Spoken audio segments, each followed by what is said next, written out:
I have 3 good and I also have 3 bad habits that will change your life, either for the better or for the worse. Not only that, but later in the video, I will also help you be able to identify whether a habit is good or bad, as well as how to get rid of or promote that habit. Let's start with the bad habits first. Also, I'm wearing different stuff because I went to the gym. Anime? How is anime a bad habit? Hold up. I would have sworn that you made a video on anime. Hold up, let me check. Wait, yeah, when I pull up his channel, the first video is about Vinland Saga. That's an anime. This dude's a hypocrite. Hold up, I'm gonna go back to the video. Matter of fact, I'm gonna go back to the video.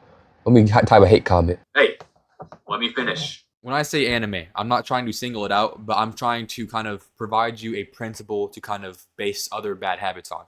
So I'm not going to just say bad habit 1, bad habit 2, bad habit 3. I'm going to kind of help you understand why it's a bad habit and then kind of apply it to other habits as well. So why am I saying anime is a bad habit? Because it's very time consuming, or it can be very time consuming, right? I remember during the pandemic, I watched all of Naruto and Shippuden, One Piece, Dragon Ball Super, Attack on Titan, Death Note, Hunter x Hunter, and a lot of other kind of mainstream slash like middle stream. I don't know what the other word for it is. I watched a lot of anime during that period of time, so I can say I'm an avid fan of anime. I watch anime a lot. I don't know if I showed you this. I have this right here.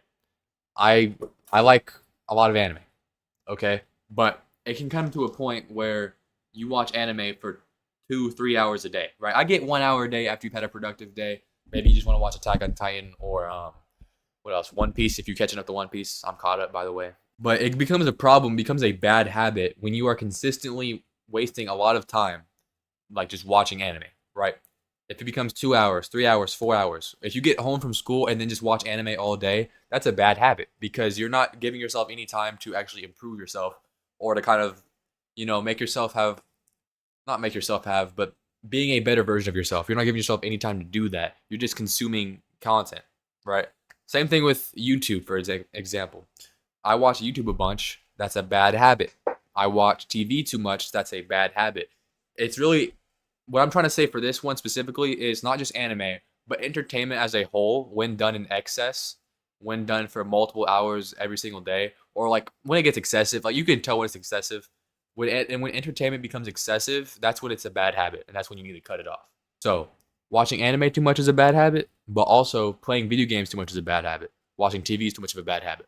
Those are some examples of some bad habits that will change your life because if you never give yourself time to improve yourself or to change, then you're always going to be the same or you're just going to regress. So, yeah, those are some bad habits for you right there. Like we did before, I'm not going to give you another bad habit, but I am going to give you another principle in which I will attach bad habits to it. So, something else that's bad is doing things that will limit your capacity, whether that be mentally or physically, anything like that. Any capacity that you have, if it limits it in a negative way, that's a bad habit. Another way to explain this capacity concept is let's say you're smoking weed, right? Consistently every day you smoke weed for a couple hours, right? That's a bad habit because at least from what I've heard, a lot of people have trouble thinking properly, have trouble having motivation to go do stuff like a lot of people just get lazy, stuff like that. That limits your mental capacity and also maybe your physical. I don't know. I know that smoking can limit your capacity as it messes up your lungs, but or something else like alcohol that clouds your judgment. It holds back your mental capacity. And there's a bunch of other things that I didn't mention, other bad habits, because there's just so many of them, right? So stick with this principle and you'll be good. If it limits my mental or physical capacity in a negative way, then I should stay away from it. And before we move on to the good habits, I just wanted to be known that messing up with a bad habit isn't the end of the world. Failure is not the worst thing, it's part of the process. I think that when I make a video like this, I should always kind of mention that when we are trying to be better, that failure is definitely going to happen. So instead of giving up or feeling bad, you should be like, dang, I shouldn't do that again. But you should keep going. You should keep, believing in yourself, still like not making it like kill you, pretty much what I'm saying. So when you mess up with these bad habits, recognize that they're bad habits and say, I don't want to do these anymore. But if you slip up, don't make it like, your whole mind is going to break, right? It's not the end of the world. You can just, do better next time. So yeah, let's move on to the good habits now. Something that I will always say is that journaling is in contention for the best habit that I've ever started. Not only does it help you realize your own problems and your own mistakes, but it helps you focus on them and help you, actually solve them. And also, it's just a nice perk to be able to, example, this is my journal. I have a couple. These are two of my journals, right? It's just cool to archive your life. You know what I'm saying? So you can look back 3 years in the future and be like, oh shoot, that's what I used to be like, or that's what I used to think about, or that's what was happening then. It'll remind you of stuff. So that's also a benefit. There is two types of journaling that I want to go over in this video, just kind of help you guys understand what it is. This one and this one. These are two different journals. This one is, we'll just call it gratitude journaling, right? That's what I usually call it. So what is it? It's kind of in the name. You journal what you're grateful for. 5 things, 10 things, 7 things, 3 things every single day. When you do this, you not only realize how many things are going well for you, but it just makes you happier, man. Like, it's just a very good practice. It helps you realize how much is going for you. It just makes you a more grateful person.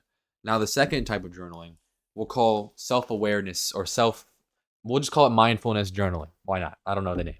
So in this journal, what I do is I write about problems that I'm facing or plans that I have, or, it's just my overall thought processes, because it helps me when you journal, pretty much for everybody. It helps you focus on what the problem is or what you're struggling with or just whatever you're writing about. Helps you focus on it, helps you think more about it, and helps you actually solve or move forward, whatever it may be. It helps you, progress pretty much. So, what I want you to do, the first good habit I'm talking about is journaling. So, journal what you're grateful for every day. A couple things. I do 5. Try to make them different every day, because then you can find more things you're grateful for. And then also occasionally when you need it, or just every day, that's cool too. Journal about problems that you're facing, plans that you have, stuff like that. There's no really formula for this. Just kind of, it's just in your own head. It's like your when you have like a mind in your head. It's not like you're crazy, but like you think you have a thought process in your head.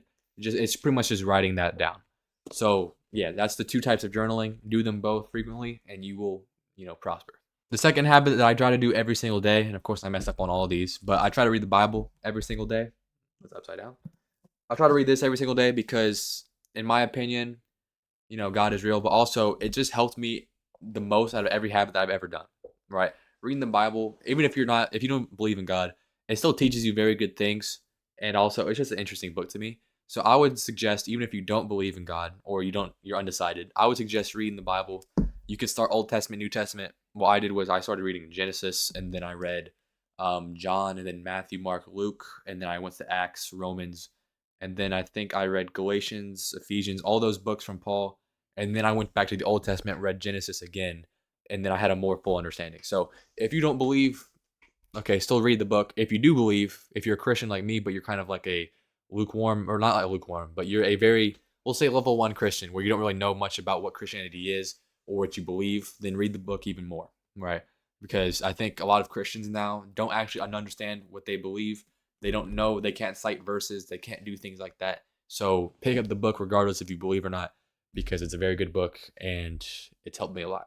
So that's my second habit. The third habit I'm going to be giving you before I tell you how to reinforce your habits or get rid of them, and then also just how to distinguish what habits, what like good or bad, is exercise regularly. Okay, I said it right. So what does this mean? You know what it means. Why should you do it? Okay. For me, I'm be talking about my own personal experience. I have gained a lot of confidence from the gym because my physique has made me more confident in myself. I just feel more attractive, more, sure of myself. I've put myself through struggles. I got up and up, and again, I went to the gym frequently, consistently, and I've grown, and I can see the results of that. Also, it's good for your health.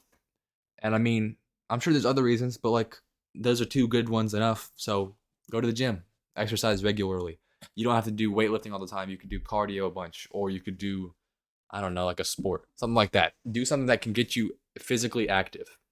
Good for your health, good for your confidence, your mental health in general. And yeah. Now for the better part of the video. How do we define good and bad habits? Because I can't always help you be like, oh, that habit's bad, that habit's good, that one's bad. You have to be able to discern for yourself, right? So this is what I'll say is my definition of a good habit. A good habit is something that enriches your life, right? It either adds depth to your character in a positive way, or it adds fulfillment to your life. It can be something that betters your health, either mentally, physically, or spiritually, or something around those lines that you can use your own judgment for. Because this isn't a hard skill, really. You can kind of understand. I'm sure you already know what a good and bad habit is. I just want to cover it anyways. So yeah, that's what a good habit is. A bad habit is kind of just the opposite. It makes your life worse. They can be pleasurable too, though. Like, doing a bunch of drugs or drinking alcohol. That can be pleasurable, but that doesn't mean that it's a good habit, right? That's how you have to discern. You can't say, oh, because it makes me happy, because you have to discern that it makes your life better. and you have a deeper or more valuable sense of happiness, right? Because you can have there's levels to happiness. You know what I'm saying? This like level one, you get it from drugs and alcohol. Level three, you get it from other sources like fulfillment, right? So yeah, that's a bad habit. That's a good habit. I'm sure you already knew that stuff. Let's move on to even more important things, which is how do we, reinforce these habits, but also how do we get rid of the bad ones? Okay, so let's start with bad habits. If you want to get rid of a bad habit, I have found that the easiest way is to make it as hard as possible. And wait, hold up one second. I got a book that I want you to read, right? So a lot of the stuff I'm getting for this video is from this book, Atomic Habits. I've read it a couple times, not recently, but a while ago I read Atomic Habits. So if you are really interested in self improvement and trying to build good habits, get rid of bad ones, I highly suggest this book because this is what I'm talking from. So how do we build or how do we break bad habits? Make them hard, right? For example, I had a bad habit of biting my nails, right? But slowly I have been breaking that bad habit by putting the stuff on there that tastes bad, right? By doing that, I make it hard to bite my nails because because I used to do it like unconsciously. It wasn't like I was like on purpose. It was just I would not be thinking and I would bite them, right? So because I made it hard to do that, every time I was aware of it because it tasted bad, I would stop doing it. So that bad habit is falling apart because it's harder to do, right? Like it's harder to eat bad if you have no bad food in your house, or it's harder to play video games all day if you don't have a console anymore. Stuff like that. And I'm not thinking to go that extreme. Sometimes it's good to build, self control. But if you want just like the simplest way to break a bad habit, make it impossible to do, or at least very, very hard. But now for the opposite, how do we build good habits? It's the opposite answer. Make it as easy as possible. When I first started self improvement, um, I built a habit tracker, and I have other videos for this. One of my habits was gratitude journaling, right? That was one of the first 5 habits I had: gratitude journaling, reading the Bible, just reading in general, exercise, and I can't remember the fifth one. Meditation, that's what it was. So how I started building these habits was I made them very easy to do. For gratitude journaling, writing 5 things wasn't that hard for me. Reading the Bible, one chapter a day. That's it. I didn't make myself read 20 chapters. For meditation, 5 minutes every day. For exercise, just show up in the gym. And for just reading in general, just learn something new from a book that you've read or from an online article, something like that. And what I did was, or how this works, is because they're so easy to do, there's not much friction for me doing them. So I can easily just pick this up and write 5 things. And because I can do that easily, I'm more likely to do it. And that means it's going to be easier to make that a habit because it's pretty much simple math. Making it easier means you're more likely to do it. And because you're more likely to do it, you're more likely to build a good habit. So making it easier makes it easier to make a bit. You get what I'm saying, right? Good habits, make them easy, and then you can have them, right? Make them easy, and then once you know, like for example, with reading the Bible, I don't read one chapter a day anymore. I read 3, right? And that's still not a bunch, but like I built up that habit, and now I consistently read 3 chapters every day. So you should do the same. Once you get that habit built of, okay, I meditate every single day for 5 minutes, then if you want to add it and make it 7 minutes or 10 minutes or 12 or 15, right? Once you get that habit's foundation, then you can start building upon it and making it stronger, right? Or more productive, whatever. So translate it into your own situation. If you want to break a bad habit and you don't care about building your self control at all, just get rid of it. Make it impossible to do.